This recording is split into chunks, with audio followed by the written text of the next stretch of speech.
Hello, Zoo Crew!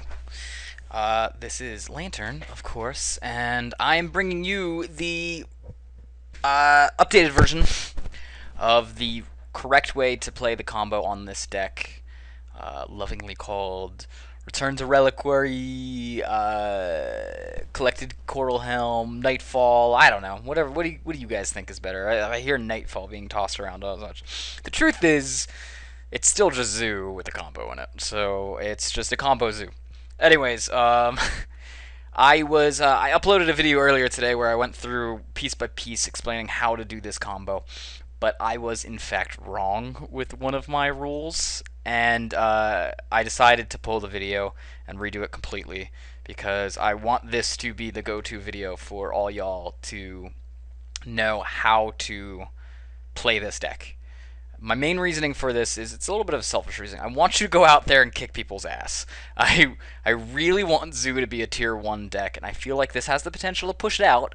And as such, I really want people to understand this combo, be able to do it, know the tips and tricks for how to run this combo, and really be able to pull out wins with this deck.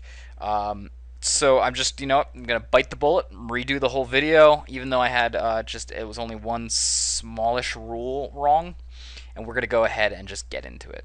I'm going to go ahead and show you the best hand that you can have, the quote-unquote God hand in this deck.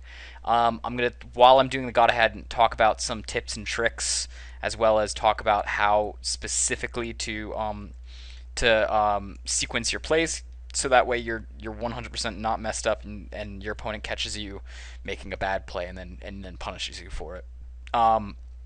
And I'm then going to go over a couple minuscule things afterwards, like what do you do if you have been path to exiled a bunch of times and you've actually played out most of your lands. You've got like 6 or 7 lands in the battlefield. How do you win with the combo then? Also, what do you do if there's a Sinjiri step in your hand? Should you pack 2 in the deck? So let's go ahead and just do the God hand. Alright, this is your God hand, and I've actually sequenced it out to be exactly the God hand that you'd be looking for, and how you do it with it.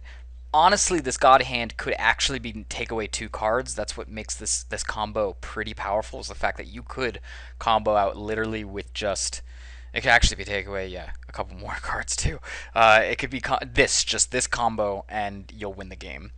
If you were to go like this, and you were to add this in here, you'd still win the game straight off of these 5 cards, just not nearly as fast.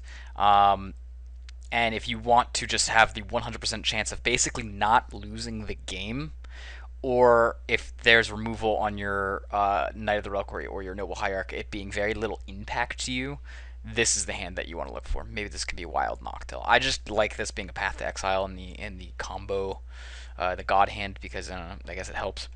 So this card could be anything really. But Path to Exile has a little bit of a ability to instant speed path your Noble Hierarch to untap your Knight in case you have some problem. So yeah, you can actually use this just as a ramp card. I know most people don't, but it's possible to do it. Let's go into how to sequence this. The first thing we're going to do is we're going to put Wooded Foothills into play. Why are we going to put Wooded Foothills into play? Well, Wooded Foothills is going to go into play specifically because Windswept Heath can find any land in the deck. So you want to make sure that you use, and not only that, can find the basics too. So you want to make sure that you use Wooded Foothills for what it should be used, which is to get any land that you can with the deck. You want to use up your worser, quote-unquote, fetch lands before you use your perfect fetch lands. So we're going to do that. What land do you get? Well, you have a choice here. You can either get a red land. If you're going to get a red land, I would suggest you get Stomping Ground, or you can get a blue land. And that's going to be my primary suggestion, is to get the blue land, the blue-green land, so that you can do Noble Hierarch. That doesn't matter right away. That matters later on down the road with Kessig Wolfrun and Lightning Bolt. My reasoning for saying to get the blue land is, although there's only 4 Lightning Bolts, and they're all more important generally, in our deck, if we had this hand, we still have 2 Coralhelms and 3 Geists. So blue is actually more of a populous color for us. You're going to want to get green again because of the Noble Hierarch turn 1. But this might change if this was a bolt. If this was a bolt, I don't know. I'd probably get the stomping ground, but that's just something you need to be aware of. It's a little interchangeable, but I leaned towards breeding pool. So you want to use the breeding pool. You want to pay the full life for it, so that way you can put your noble hierarch out. Now you're going to pass the turn. Now at this point, he can interrupt your combo. He can kill off your noble hierarch. Now that just delays the combo. It doesn't destroy the combo. It delays the combo and makes it a turn 3 combo to a turn 4 combo. But again, the powerfulness of this deck is that Zoo can actually go ahead and not really care if its combo gets destroyed, because the rest of the deck can go ahead and still beat down. Moving right along, we're going to go ahead and say, alright, so Noble Hierarch managed to survive. Cool. We're going to draw a card. Alright, cool, it's another Path to Exile, whatever. I didn't stack these parts, so whatever we draw is whatever we draw. It doesn't really matter. We can work with what we've got in hand. You're going to want to put down the Windswept Heath. You're going to crack it, and you're going to grab yourself a... you're going to grab yourself out a...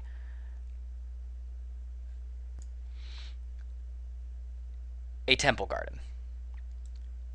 The reasoning why you want to do the Temple Garden here, and you want to pay for it too, the reasoning why you want to do the Temple Garden is because most of the deck is green and white. You have about 6 cards that are blue, actually exactly 6 cards that are blue, and you have 4 cards that are red. That's why this is a very light splash. With this mana setup, you can pretty much cast anything that's in your hand, which right now is Retreat to Coralhelm, and you can pretty much cast anything later. If this were to get interrupted, you can still get a red land off of Windswept Heath, and you're good for the rest of the game. You've got your access to your mana. So that would be my suggestion. The reason why I get the blue here is just in case Noble Hierarch dies, I can still cast Coral. That's the specific reason for it. Now then, you might ask why we're not getting Sacred Foundry. You got to leave the Sacred Foundry in the deck. This will become very important much later down the road. Just trust me for now. There's 2 lands that you're going to want to keep in this deck at all points in times for the rest of this combo. The first one's going to be Sacred Foundry. The second one is going to go ahead and be Sinjiri Step. They're right next to each other, so you're not going to have a roll with that. Moving right along, we're going to go ahead and we're going to cast our Knight. Our Knight is going to be a 4/4 now, which means that it doesn't die to Lightning Bolt. That's pretty important. It doesn't die to Lightning Bolt, which is the most, it's about 52% prevalence in Modern. Other than that, it still dies to Abrupt Decay, it still dies to Path to Exile, it still dies to Terminate, a bunch of different things. There's no way that you can protect your Knight here, right? And you could be thinking, well, what if I insert card here that can protect it? What if I figure out something like that? You pretty much dilute the beatdown plan if you do that, so it's not the smartest move in the world to do that. So you just got to accept that your Knight could get killed here, which is perfectly fine. A lot of the times that you might have a Collected Company, you might have a Tarmogoyf, you might have any other card that is not a combo card, that will still allow you to beat down. And if you have a Noble Hierarch that's lived, or a third land, you can cast them all. That's, again, the power of this. So we're going to go ahead and say it's the end of our turn. If Knight dies, this is going to interrupt our combo completely. It's going to stop our combo, but we still have a very valid beatdown, and we can still use Retreat to Coralhelm to find a new combo piece to fix our draws so that we don't run out of gas when we're just attacking. It's also going to help us tap down blockers. So it's not the worst card in the world. We're going to go ahead and say, all right, so we managed to get this far, right? Cool. We're going to draw a Tarmogoyf. That's great safety valve if we fail. Here, we're going to want to make sure that we tap, tappity-tap, tappity-tap, and put down the retreat first. Make sure you put this retreat down first before you put this down. We're going to pop that onto here, which is going to give us a trigger. Now, this is where I was wrong. I said that that you can choose targets for this later if you do stuff in response to the trigger. I was wrong. You have to choose your mode, and then once you choose your mode, if there's targets, you have to choose your target. That is before it even exists as a trigger. So right now, when we put this land down, we have to figure out targets and modes for this. This trigger doesn't even exist right now. The first trigger we're going to choose on here is not Knight, nor is it Noble Hierarch, nor is it any of their blocking stuff. It is going to be, and should always be, Scry 1. Now I'm going to go ahead and put this aside here. I'm making sure I can go through these triggers and show you exactly what I can do here. It should always be Scry 1. There's a reasoning behind this. This is going to be one of those ones that never affects Knight. It's by the time we get to this, because we're going to constantly grow in triggers. We're going to get more than one of these triggers on the stack before we're done resolving our combo. This one is never going to touch Knight because it's going to be the last one to resolve, and we're going to run out of lands way before then. So what we're going to do is we're going to put it as a Scry 1. I will get back to it later, but the important thing is to note that it's going to Scry 1. If you really feel like you want to be safe and go with Knight, choose it as a Knight of the Reliquary target because somehow it gets tapped, maybe, I don't know, a Deceiver X-Sharks or something. You can, but bear in mind that if your opponent ever goes like, oh, well, you have to tap it now because it's untapped and that ability resolves, you can actually be like, no, it's a May ability, so I'm just not going to choose to use it at all. You have that ability to, so you can do that. However, it's a smarter move to say Scry 1, and I will get to its reasoning as we go on. So this trigger is going to be on the stack. In response to this trigger, and remember, don't use it, because why would we scry if we're going to go shuffle our library in a second anyways? And we are going to use Knight of the Reliquary's ability. Now, what is Knight of the Reliquary's ability going to be? It's never going to be this land. It is always going to be this land. This land should always be a fetch land, unless it has to not be a fetch land. It's your safety valve. Let me go over the reasonings why. Why Breeding Pool? Breeding Pool, the last land we're hopefully ever going to put out, is going to be a Sacred Foundry. And with these two colors, red and this order being red, white, and green, blue, you can cast any creature in the deck. You can cast Collected Company off that, you can cast Lightning Bolt off that, you can cast Path to Exile off that, you can cast Retreat to Coralhelm, Knight, Noble Hierarch, Tarmogoyf, Scavenging Ooze, Qasali Pride Mage. Notice Qasali Pride Mage's coloring over there and that how it fits there. That's where it starts getting a little fickle. Smiter, same thing, fits. Knight, same thing, fits. Geist, same thing, fits. It even allows you to do things like Dramaka's Command from the sideboard, Negate from the sideboard, etc., etc. This is always going to be your last land that you want in there. And that will allow you, just as the game goes on, to play a normal game of Magic in case something were to mess up in this combo. This is going to be the land that you always sacrifice, because this is the land that doesn't matter. This should always be a fetch land, unless, again, like it has to not be, and the reasoning why is this. If at this point the opponent thinks, oh, I've got a free shot to kill your Knight, good players will know this is not true. Good players know that you have priority when you put this down, so that when you create this trigger, it's going to be there, and you can crack this in activation of anything. Don't crack it ahead of time, because then you're going to give them a chance to deal with this. And in that response, you can then go ahead and crack this, view your library, get out any land you want, doesn't matter. I would suggest this Sacred Foundry, so that way you can have it on hand. So let's just go ahead and get the Sacred Foundry so you can have it on hand. This will allow you to then untap your Knight, and with the untap, allows you to tap again, pick this, you're going to go get a Sinjiri Step out of here, and that's going to help you save your Knight. So Knight, that's also going to give you another, trigger, allowing you to untap the Knight, continue on your combo as if nothing ever happened. That's how you do it in response to removal. But again, good players will know that that's an option for you in this deck as the deck becomes more and more prevalent over time, and they won't do it like that. So you'll just leave this as a fetch land. Now, you won't always have the opportunity to use this fetch land. If you don't, you're not going to have this scry either.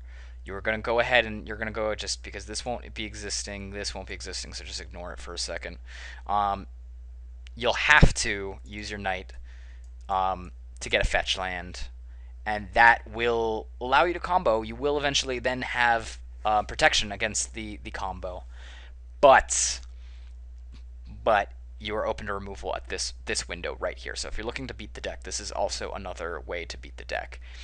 If you're lucky, you might be able to have access to Path to Exile, and you would path your own dude in response to it, allowing you to get a basic land, and then boom, you can protect your Knight. But that's not always going to be the situation. So let's get back to what we were talking about. How do we get to this situation? We just dropped down a Windswept Heath, and that gave us this. We named it Scry 1 because we know we're going to use it later, way later down the road to scry. We're going to go ahead and then I'm just going to scooch this guy over here. We're going to not crack this. Like I said, we're going to go ahead and knight and sack this. This is going to go and let us get a fetch land. We are going to, again, want to leave the Windswept Heath in... we're going to leave these Windswept Heaths in the deck. We're not going to touch them if we can help it. We're going to instead go and get a red source is what we want next. So we're going to put out the Arid Mesa. It's important that everything in the deck is sackable to Knight for this specific reason. That's going to give us a trigger. So we're going to go get a new trigger here, right? All right, cool. This trigger is going to be needed to, not needed to do anything with the Knight. We don't need it for that. Every other trigger is not needed for a Knight. The only time it's needed for a Knight is when we put a Shockland or a basic in play, and then we're going to need to use that for the Knight. So we're going to go ahead and actually use this one for Noble Hierarch. So I'm going to leave this arrow up here. There's going to be a lot of arrows by the end of this, but it's going to help us resolve these triggers. And we're going to go ahead and, I guess, yeah, leave this over here so we know what the order of our triggers are, and we're just going to go this way. I think that's the best way to do this. I'm just kind of making this stuff up as I go along. But I've practiced a lot with this combo, so excuse me. So once we do that, we got a trigger on here. But in response to this trigger, we're going to crack our Arid Mesa. We're going to view our library again. And cracking our Arid Mesa is going to allow us to go get a red source. Now it's important that we're going to get a red source. Our Stomping Ground is what we're going to get here. We're going to take the damage for it too. This will let us, we're going to get a trigger here. And the trigger is going to go ahead and be named this time for Knight. In response to this trigger, we're just going to go ahead and float some mana here. We're going to float a red. We're going to let this trigger now resolve. It's on the top of the stack. This trigger is going to resolve and untap Knight. We're going to use the Knight ability then to throw this Stomping Ground into the graveyard, grab ourselves out Wooded Foothill, anything that we want that's going to get us the mana we want. And that's going to give us another trigger. Again, like always, our fetch land triggers are going to go towards Noble Hierarch or go towards tapping down their creatures. At any point in time, if there's a couple creatures you want to tap down, let's just assume there's a Goyf out there. So just go ahead and assume this Goyf is out there, and we're going to need to tap something down. Let's go ahead and use this trigger to tap down the Goyf. So we're actually going to call this one Goyf. Let's say they've got a Goyf out there, and that's it. All right? We're just going to assume the best, that we've got one creature to tap down. Cool. We're going to go ahead and say we're going to tap down that creature. Then we're going to go ahead and crack this. You probably wouldn't want to go off on this combo against red deck wins unless you had the insured win here.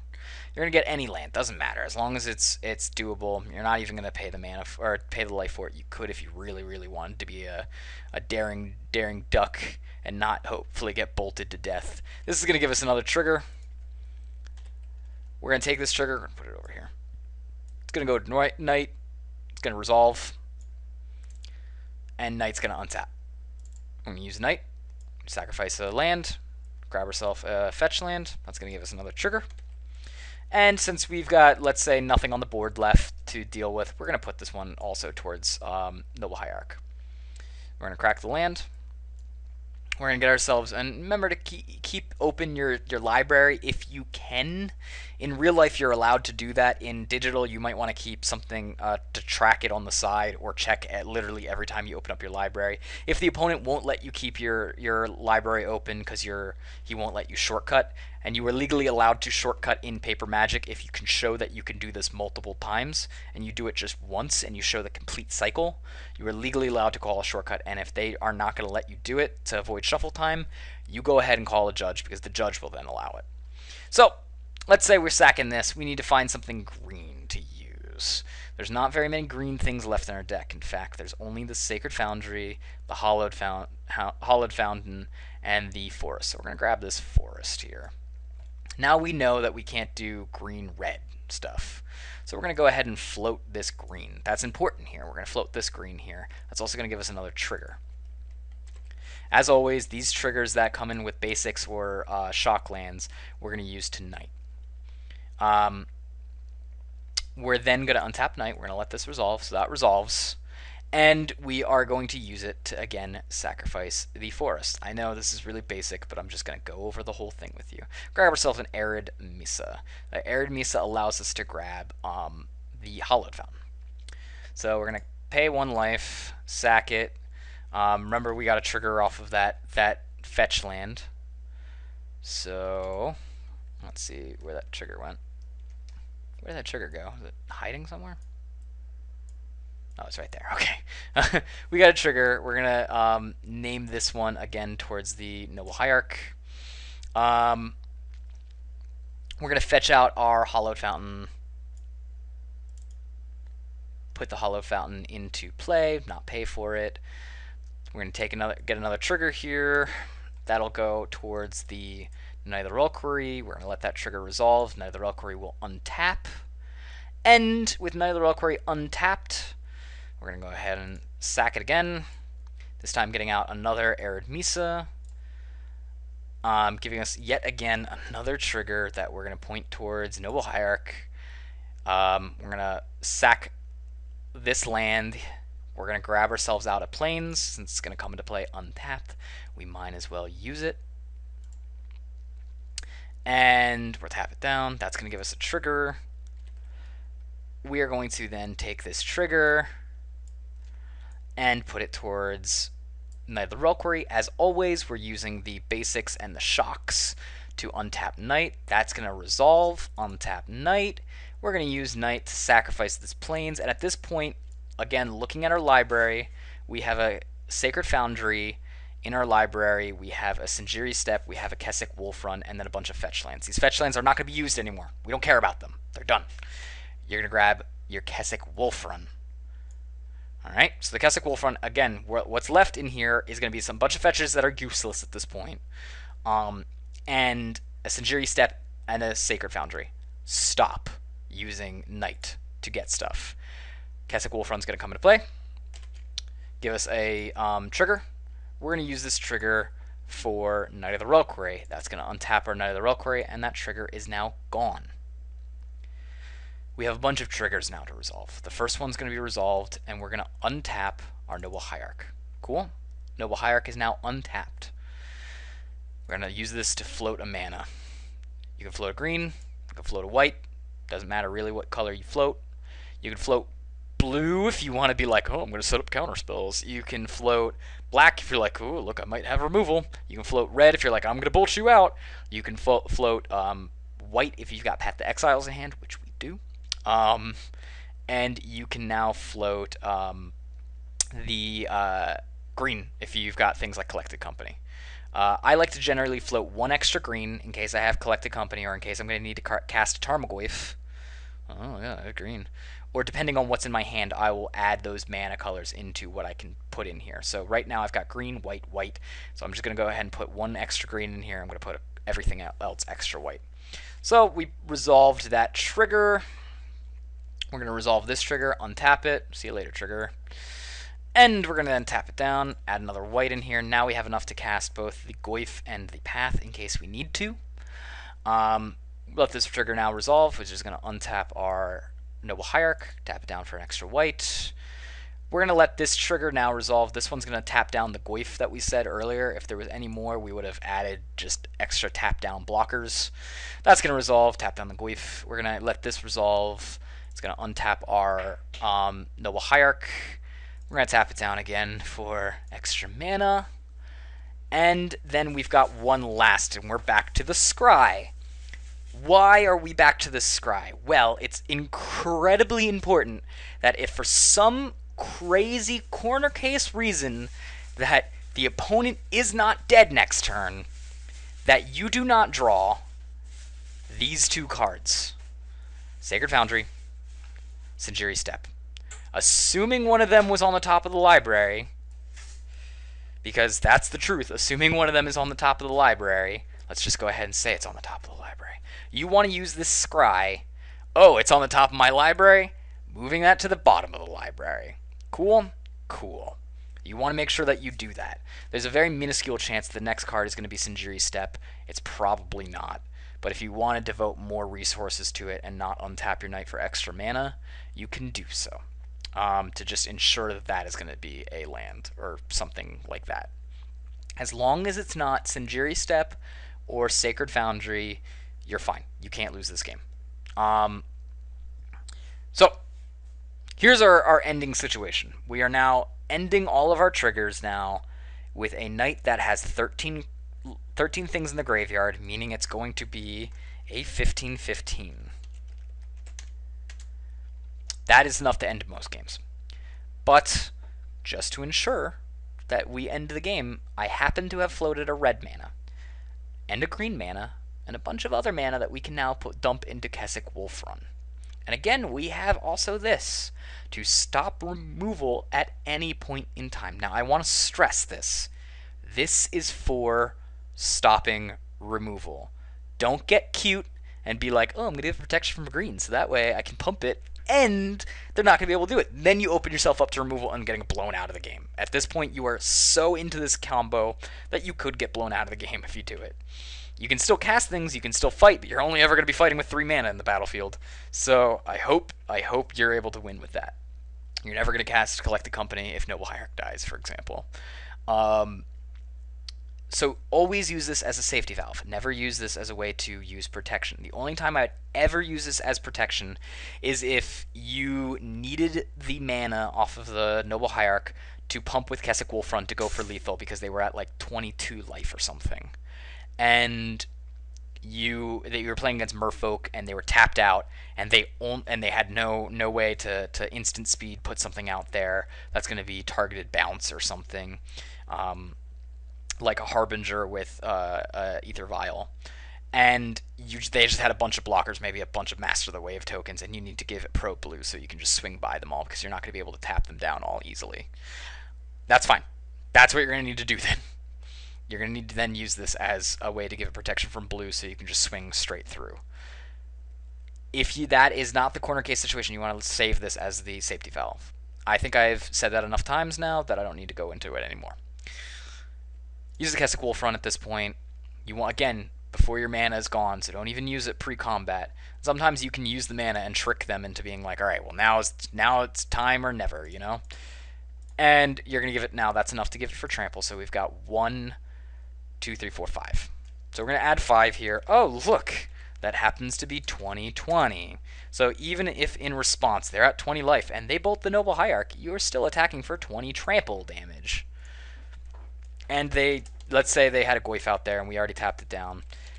There's no way that they can stop this. This is one of the better reasons as to why Wolfrun is better than Pits. Don't let anyone tell you differently. Wolfrun is better than Pits. You're going to be able to, I think it's Skag Pits. Anyways. Say, okay, now I've got a 20, it's not 20/20, it's 20/15. That's enough to kill an Emrakul and trample over some. You're going to go ahead and go into your start combat. At this point, they can flash a Deceiver Exarch. They can flash in a blocker. They can flash in, I don't know, something that kills it, like a Nathalral or something. At that point, you can then go ahead and use your Windswept Teeth. Specifically, if they tap it down with a what do you call it? A Deceiver Exarch. You can use the Windswept Teeth, crack it. When the Sacred Foundry comes into play, you'll be like, all right, your thing resolves. It's tapped down now. I'm going to go ahead and crack this, get my Sacred Foundry. That'll untap my Knight. I'm still going to swing. So that'll stop that. And leave you with 1 open mana to actually Path to Exile if you have it in your hand or something. Or Bolt. Likewise, you are probably going to win off of this strike. But if you don't push it. You can win off of the next strike. You still have access to trample. You still have access to maybe going ahead and tapping something down if you draw one of your fetch lands, or using removal to kill off something here with your Noble Hierarchs. You're probably fine. So we're going to go ahead and just say, all right, we're going to attack now. Cool. We're in attack phase. We're attacking for 20. He probably has no way to stop this, and you win the game. It's not an infinite combo, but it's pretty close to lethal regardless. Assuming he's at 1 life for some crazy reason. By the way, remember that this is going to go ahead and give you an Exalted trigger, so you're at 21, so you'd have to be at 22. to not die off of this attack. You're going to pass the turn. You're just going to say, okay, pass the turn. This is their time then to use removal. If they use removal, you're going to go ahead and, again, use this fetch to get protection from whatever the removal color is and then win the game next turn. And if they realize you still have this and they leave it open, they'll do something like maybe put out a blocker. We're going to say, okay, fine. We're going to untap, upkeep, nothing happens, draw. Oh, hey, look at that. We got ourselves a Windswept Heath. This would be a time that you could argue if they were at 21 life, and again, you would know if they're at 21 life before you combo off, so you could do this, where Stomping Ground would be better than the Breeding Pool here. And the reason why is because you can still activate, if you have a Noble Hierarch, you can still activate the Knight while leaving this up protection. Without it, it's still fine here, because you can then say, alright, cool, I've got a Windswept Heath. This Windswept Heath will allow you to go, I'm going to put down the Windswept Heath. I just accidentally drew this. I didn't set this up or anything. And then you can tap down their blocker. If not, you can still path things. If you've got that path in your hand, like I said, it was extra gravy. If you do, you can bolt things. If you've got the mana and you did the Stomping Ground instead. You can even go for Trample if you feel like they're completely out of mana here by going crack 1, or if they're out of removal. Grab yourself out a Sacred Foundry. Go ahead and do this. Give that Trample. You could leave an extra land in your library, so that way instead of hitting for 21, you were hitting for 20 exactly, and that would give you access to red. So that way, if you had an extra fetch land, you could still have access to put this fetch land in play. You could still have access to getting that fetch land, and then fetching out that extra source, so you still had a way to attack, give it trample, and still grab your Sinjiri Step to evade removal. So there's actually a lot of little corner cases in this situation. Most of the time, barring a crazy game of Magic, this will just be enough. That's just going to be enough to win the game right there. Even over a course of couple turns, this is just going to be enough to eventually win the game, because you can still path things, you can still cast most of your creatures with this setup, and you got to remember this is turn 3, turn 4. That is still hugely early in Modern. So you could catch just people unawares, and even if you do that, you have a way to get around removal. It's actually pretty resilient. That is, in a nutshell, the perfect way to, and I double-checked this, perfect way to run this game. And I've just given you all the information you possibly need to combo off on turn 3. The turn 3 is the hardest way to combo off. Comboing off on turn 4, comboing off on turn 7, this is a lot easier in terms of triggers. This one is where you just need to not mess up in. The other ones are, you're going to be comboing for value, not comboing for the game. So it's actually a lot more forgiving. If you watch this video, I suggest watching this video multiple times too. Play through it and actually remember why I'm doing this. So that way, if you have a complete understanding of what I just showed you in this video, then it won't matter what turn you combo. It won't matter when you combo. You'll learn the rules, and then learning the rules, you can then do the exceptions to these rules, and like I said, with like maybe the Stomping Ground for over here, so you know how and what to do everything, and you'll have a complete mastery of that combo. This is very, very potent. I can honestly say this is the first time I've ever played through something with testing and been like, this has potential to be a tier 1. I hope you guys learned something from this. I hope you enjoyed it. I hope you talk to me, ask me any questions. I'll try to answer them as best as I can on the video, hopefully on the Zoo thread too, in MTG Salvation. I'm going to be plastering this up there. And that is the best way to do it on turn 1. I'm not going to go over any of the specific triggers anymore. I'm not going to go over any of the specific plays anymore. I'm just going to talk very briefly about what to do later on in the game. Let's say that you now are on turn, I don't know, 8, turn 7, something like that, and you've got a bunch of lands in the playing field. You've been pathed a bunch of times, so you have, like, this is your setup or something. I don't know, let's get a forest here. And let's grab like a Temple Garden. Or maybe a Stomping Ground. Stomping Ground would be better. Alright. The best thing you can do in this deck if you have the Retreat to Coralhelm still in play, or still in your deck in general, is if you get late enough into the game where you're at 5 lands, I've done the math, 5 lands is where you want to be at to stop fetching stuff. Thinning out your deck doesn't matter anymore after 5 lands. It's such a minuscule amount that you'd rather have the fetch abilities to abuse landfall triggers if in the corner case you get the retreat. So that way you can tap down everything and then just win the game with a big knight. Or even not even without a knight, which just anything that you've got lying around. Tarmogoyf, for example, might be what you want. You probably have a couple creatures out by this point because you're late in the game. Stop fetching after this point. Your main reasoning to stop fetching is because then you can still abuse triggers. You might not actually have the lands in your deck to play, and that's fine. As long as they end up in your graveyard, then you can make your knight bigger. It's going to be hard to make your knight big when you've only got 2 lands in the graveyard and everything else. Again, this happens when you get Path to Exile a lot in my testing. Everything else is on the battlefield. Stop doing it. Just don't do it. Figure out, like, you want to be able to abuse it with this. So just leave the lands in your thing. You'll draw them eventually if you draw them, but you never need more than 4 mana in this deck to do anything. Maybe occasionally for a big Kessig Wolf run, but this is enough to do everything in your entire deck. So you don't need to do more than that. A 5th land's just there for gravy in case something blows up in your face. Just hold the rest of the lands if you've got the lands, or play them if you want tapped. And if they're fetch lands, don't fetch for them. So they're better value if they're in your deck at that point, because then you can abuse landfall triggers here with the Retreat to Coralhelm. If not, with the Knight of the Reliquary, just for value for tapping things down or scrying. That's what you're going to do if you got a ton of lands on the battlefield. Your best time to combo is when you have about 4 lands in the battlefield. 5th and on is where it starts getting sketchy. In a lot of these situations, you are not going to get Knight of the Reliquary to be a 20-15 attacker. You're going to get it to be a 9-9 or 10-10. That's still pretty good for being lethal. It might have to be split over a couple turns, but you're also going to bear in mind that you're a Zoo, so you've been beating down this whole time, so your opponent's probably at like somewhere around 11-12. That's enough to end the game in pretty much 1 or 2 swings, maybe even 1 swing with the Knight of the Reliquary if you have Tarmogoyf and like a Wild Noctil out as well.